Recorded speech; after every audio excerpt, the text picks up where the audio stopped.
Panginoon, sa pagbubukas ng mahal na araw, tinatawag namin ang iyong pangalan. Ikaw ang lakas ng mahihina. Ninirinig mo ang bawat daing ng may sakit, ang katawang nangihina, ang pusong nabibigatan. Hindi lamang para sa iisang karamdaman ng aming dalangin, kundi para sa lahat ng nahihirapan sa katawan, isipan at kaluluwa. Pagalingin mo ang mga nagdurusa sa mga sakit na walang pangalan, sa mga pagod na hindi madama ng iba, sa mga luhain hindi nakikita.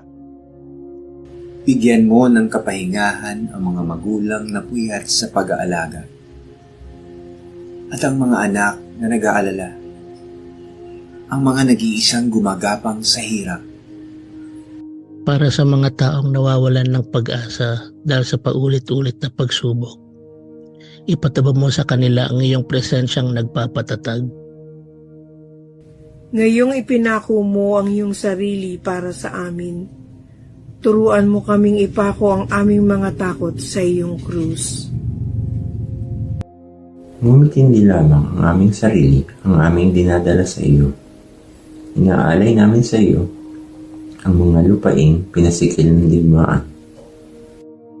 Panginoon, tingnan mo ang gitnang silangan, ang mga lansangang puno ng dalamhati, ang mga batang natutulog sa gitna ng putok ng baril.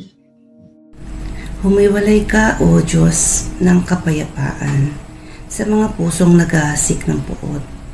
Sirain mo ang mga sandata ng galit. Palitan mo ng bigkis ng pagkakapatiran. Tahan mo ang mga inosente, mga sibilyan, mga refugee, mga nawala ng tahanan. Naway hindi na sila matakot sa dagundong ng bomba, kundi sa iyong tinig lamang. Sa mga lugar kung saan nag-aalab ang tensyon, maging ika'y hadlang na hindi masusugatan ng anumang bala. Bigyan mo ng karunungan ang mga namumuno sa mundo upang ang usapang diplomatiko ang manaig, hindi ang paghiganti.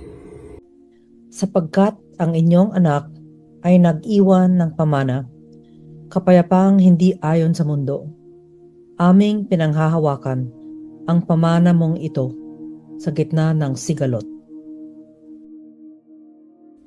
Kung kailanman kami ay natatakot sa balita ng darating na digmaan, paalalahanan mo kaming ikaw ang hari ng kapayapaan.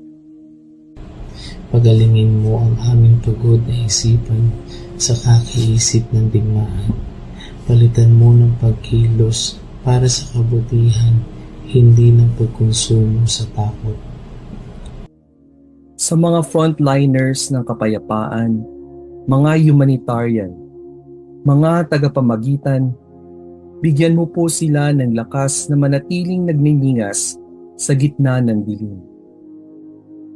Panginoon, iisa ang iyong bayan sa buong sanlibutan. Kung ang isang bahagi ay nagdurusa, ang buong katawan ay nananaghoy. Kaya sama-sama kaming dumudulog. Pagalingin mo ang may sakit, bigyan mo ng pahinga ang pagod, at protektahan mo ang nasa panganib. Sa iyong muling pagkabuhay, naway sumibol ang bagong umaga. Umagang walang iyakan sa ospital, walang tapos sa digmaan. Dinggin mo ang aming panalangin. Amen.